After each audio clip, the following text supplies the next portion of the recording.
Have you ever found yourself sitting in a quiet house, perhaps after children have flown the nest, or after a significant life change, and felt a pang of something akin to loneliness, or perhaps even a quiet fear about what this next chapter might hold? It's a reality for so many of us as we move past 60. This experience of living alone. The dinner table might feel a little too big, the evenings a little too long, and the silence sometimes. It can feel deafening. There's this notion that being on your own means being isolated, or that joy somehow diminishes. But I'm here to tell you a surprising truth: living alone, especially after 60, doesn't have to be a chapter of quiet resignation. In fact, it can be one of the most vibrant, fulfilling, and empowering times of your life. The secret isn't in filling every moment with noise or constant company, but in cultivating a deep sense of happiness and purpose right where you are. It's about rediscovering who you are, what brings you joy, and how to truly thrive in your own space and on your own terms. In this video, we're going to explore 5 simple, yet incredibly powerful, tips that will help you not just navigate living alone, but truly embrace it with open arms and a joyful heart. These aren't complicated tricks. They're gentle shifts in perspective and practical habits that can transform your daily experience. So, settle in, get comfortable, and watch to the very end for something that will truly surprise you and perhaps even change the way you see this next phase of life. You know, one of the biggest worries many people have when they find themselves living alone is the thought of loneliness. It's a natural human need to connect, to feel seen and understood. So, our first tip tackles that head on. And it's all about cultivating connection. Not just any connection, but meaningful connection. It's easy to slip into a routine where days blend into one another without much interaction, especially if you're used to a bustling household. But remember, connection isn't just about being surrounded by people. It's about genuine engagement, shared laughter, and knowing there are people who care about you and whom you care about in return. So, how do we do that? It starts with being proactive. Don't wait for the phone to ring. Pick it up. A simple phone call to an old friend, a video chat with family members who live far away, or even sending a thoughtful note can bridge distances and rekindle relationships. Think about Sarah, who used to feel quite isolated after her husband passed. She decided to set up a weekly virtual coffee chat with some old school friends she hadn't seen in years. What started as a hesitant suggestion turned into an hour of pure joy every Tuesday morning, filled with laughter and reminiscing, and it became the highlight of her week. But connection isn't just about reaching out to those you already know.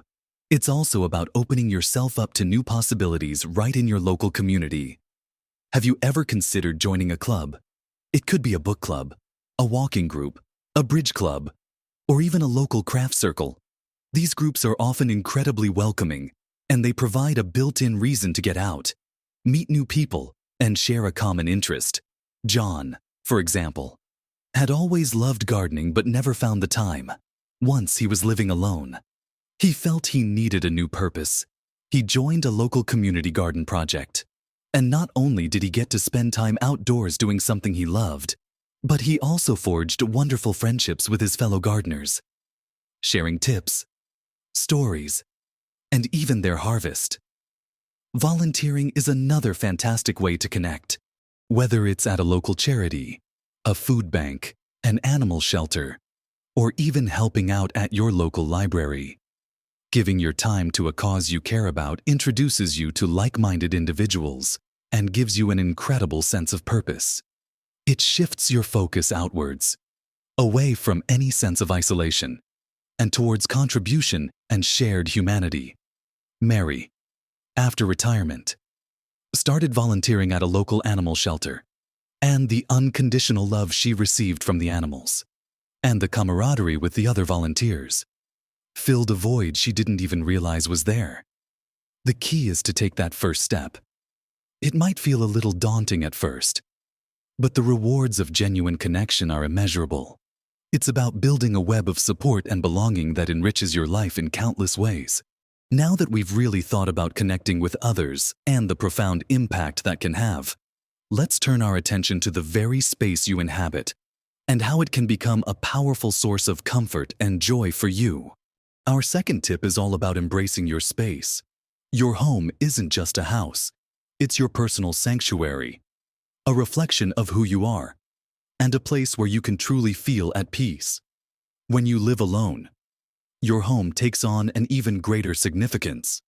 It's where you retreat, recharge, and simply be. So, making it a place that brings you joy, comfort, and security is paramount. This isn't about expensive renovations or grand decorating schemes. It's about thoughtful touches and practical considerations that make your living environment feel like a warm embrace. One of the simplest and most impactful things you can do is to declutter. Over the years, we accumulate so much, and sometimes, all that stuff can feel overwhelming, almost like a burden. Take some time, perhaps one room at a time, to go through your belongings. Keep the things that bring you joy, that hold special memories, or that you truly use. Let go of the rest. The sense of lightness and clarity you'll feel in a less cluttered space is truly liberating. It creates room, not just physically, but mentally too. Once you've decluttered, it's time to personalize and make your space truly yours. Think about what brings you comfort. Is it a cozy reading nook by a sunny window? Then make it happen. Add a comfortable chair, a soft blanket, a good reading lamp, and a small table for your cup of tea. David, who loved to paint, transformed his spare bedroom, which was mostly used for storage, into a vibrant, inspiring studio. He didn't need much, just an easel, some canvases, and good lighting, and suddenly, he had a dedicated space where he could immerse himself in his passion. Or perhaps you love plants.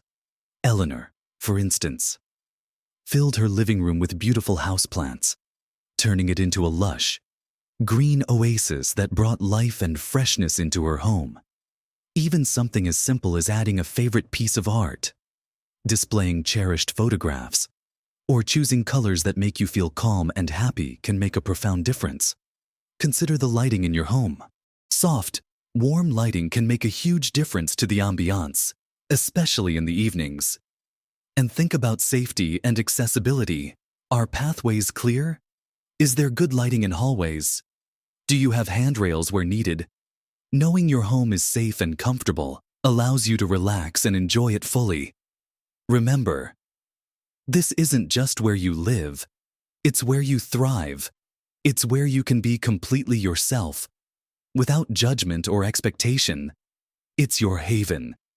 And by embracing and nurturing it, you nurture yourself. Now that we've thought about connecting with others and making our homes truly our own, let's talk about finding purpose and joy in every single day by delving into the wonderful world of personal growth and engagement. Our third tip delves into the wonderful world of personal growth and engagement, which is all about discovering new passions or rekindling old ones. When you're living alone, you suddenly have a surprising amount of unstructured time. This can feel daunting at first, but it's actually an incredible gift, an opportunity to explore interests you never had time for, or to pick up hobbies that might have fallen by the wayside. Think about something you've always wanted to learn. Perhaps a new language. Online courses are readily available for everything from Spanish to knitting, pottery to coding. The beauty of online learning is that you can do it at your own pace, from the comfort of your home. Margaret, for example, had always dreamed of visiting Italy and decided to start learning Italian online.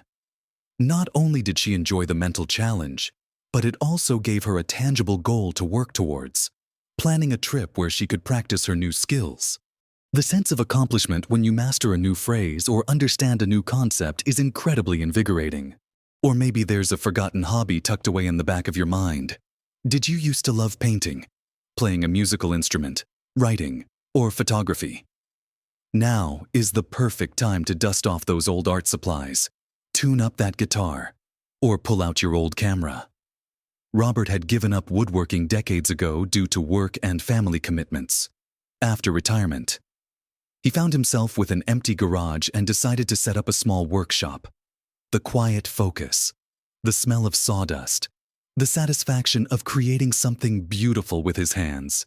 It brought a joy and fulfillment he hadn't experienced in years. This isn't just about filling time. It's about enriching your life, challenging your mind, and feeling a deep sense of purpose. It gives you something to look forward to each day, something to talk about with friends and family, and something that is uniquely yours. It's about discovering new facets of yourself, proving that learning and growth are lifelong journeys. It fosters a sense of excitement and vitality, keeping your mind sharp and your spirit engaged. The sheer joy of creating, learning, and expanding your horizons can be a powerful antidote to any feelings of stagnation. Now that we've explored the importance of nourishing your mind and spirit through new and old passions, let's talk about a foundational element for sustained happiness: taking exquisite care of yourself. This brings us to our fourth essential tip: prioritizing self-care. This isn't selfish. It's absolutely essential for your sustained happiness and well-being. Especially when you're living alone, when you're solely responsible for yourself. It's easy to let things like regular meals, exercise, or even quiet reflection slide. But your body and mind are your most valuable assets, and nurturing them should be at the top of your list. Self-care encompasses so many aspects, from physical health to mental and emotional well-being. Let's start with movement. Gentle exercise doesn't mean hours at the gym. It can be as simple as a daily walk in your neighborhood or a local park. The fresh air, the natural light, the gentle rhythm of walking. It's incredibly beneficial for both your physical and mental health. Joan discovered the profound peace of a morning walk in her local park. She started noticing the changing seasons, the birdsong, and the simple beauty around her. And it became her daily ritual, a quiet time for reflection and gratitude. Or perhaps something like gentle yoga or Tai Chi appeals to you. Many communities offer classes, or you can find countless resources online. These practices enhance flexibility, balance, and inner calm. Next, consider your nutrition. It's easy to fall into the habit of quick, simple meals when you're only cooking for one. But preparing healthy, delicious food for yourself is an act of self-love. Experiment with new recipes, visit a local farmer's market, and savor the process of cooking and eating good, nourishing food. Tom, for example, committed to preparing one healthy, delicious meal for himself each day, treating it like a special occasion, setting the table nicely even if it was just for him. He found that the act of cooking became a meditative and enjoyable experience, and he felt so much better for it. Don't underestimate the power of a good night's sleep. Creating a consistent sleep routine, making sure your bedroom is dark and quiet, and avoiding screens before bed can significantly improve your sleep quality, which in turn impacts your energy, mood, and cognitive function. And beyond the physical, self-care also means nurturing your mind and emotions. This could involve mindfulness or meditation, even just 5 minutes of quiet breathing each day. It could be journaling, listening to calming music, or simply allowing yourself time for quiet reflection without distractions. It's also about ensuring you keep up with regular doctor's appointments and preventative health screenings. Being proactive about your health is one of the kindest things you can do for yourself. Treat yourself to little pleasures. 2. A relaxing bath, a good book, a cup of your favorite tea, or a visit to a local museum. These moments of quiet enjoyment are vital for recharging your spirit. When you prioritize self-care, you're not just looking after your physical body, you're building resilience, enhancing your mood, and ensuring you have the energy and vitality to truly enjoy this precious chapter of your life, and with our minds and bodies cared for. Our final tip is about extending that sense of fulfillment outward, into the world around us.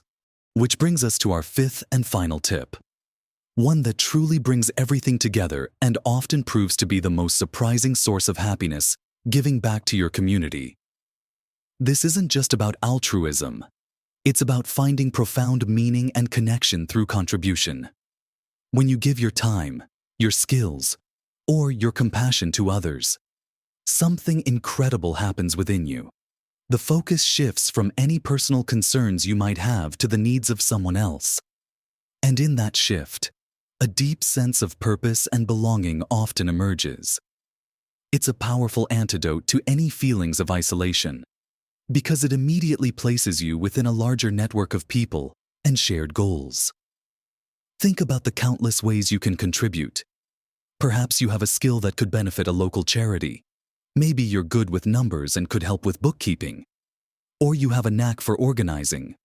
Or you're a wonderful storyteller who could read to children at the local library.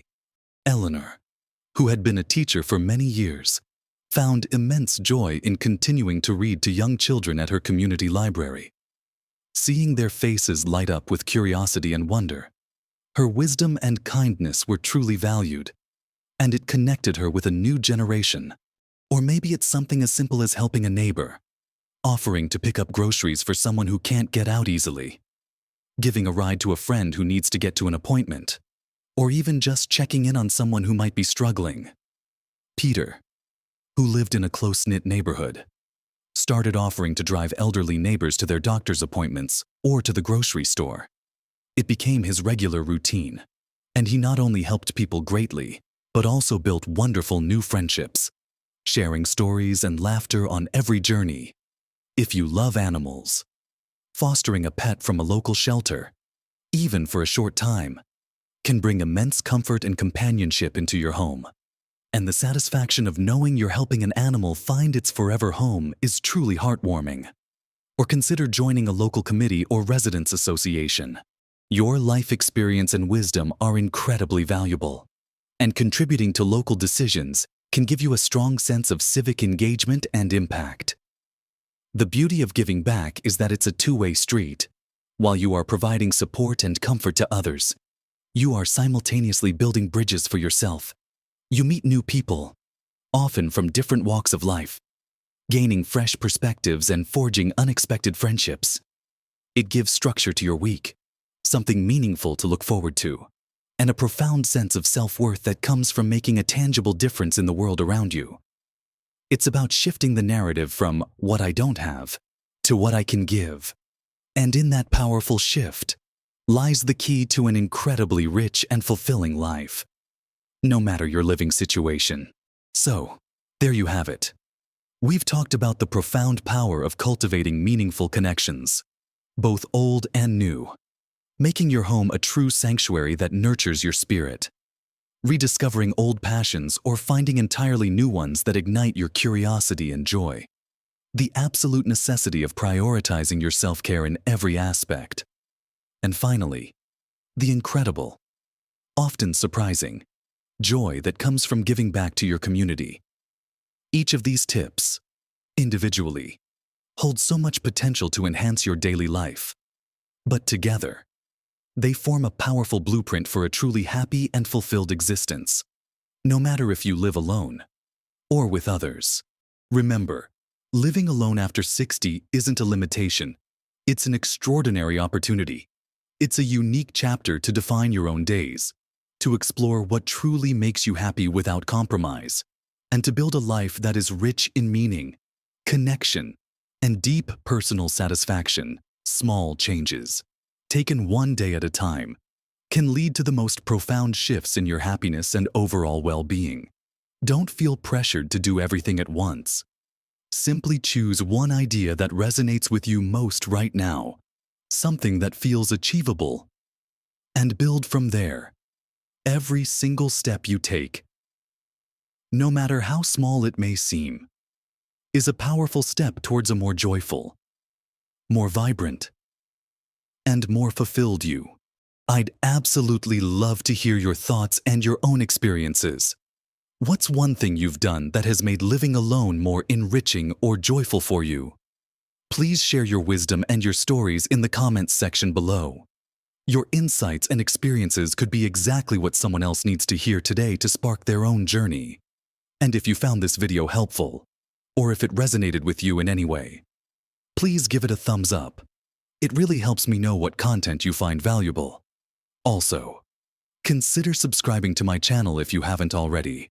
We're building a wonderful, supportive community here, sharing practical tips and uplifting messages to help us all live our absolute best lives. At every single age, embrace this beautiful chapter. Fill it with joy, purpose, and everything that makes you feel truly alive. You have so much life to live, and so much happiness to create. Live your best life at every age.